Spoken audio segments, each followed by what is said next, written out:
hole was dug from Bermuda to Australia. And imagine if a person jumps into the hole in Bermuda. Quiet! What would happen? Well, the person would fall. And while the person's falling, of course, the person would feel weightless.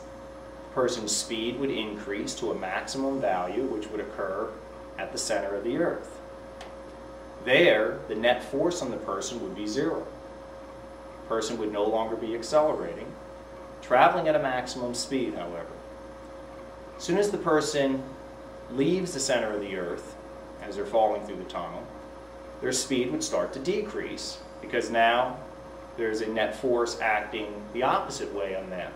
By the time they get to Australia, the person would be at rest, and then the process would be repeated. The type of motion that the person is undergoing in this fictitious scenario is called simple harmonic motion. Now what I'm going to do is I'm now going to go to Bermuda, and you're going to go along with me, and I am going to jump into a hole that was actually just recently dug between Bermuda and Australia. Hello, I'm in Bermuda. It's great here. The weather is perfect. Now behind me you see the hole that was dug straight down through the Earth to Australia, Perth, Australia. And in a moment I'm going to walk over there, and on the count of 3 I'm going to jump into the hole, and let's see what happens. 1, 2, 3.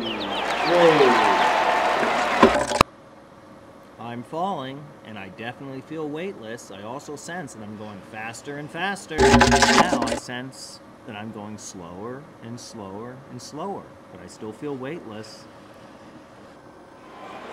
Welcome to Earth. Hello! Here we go again.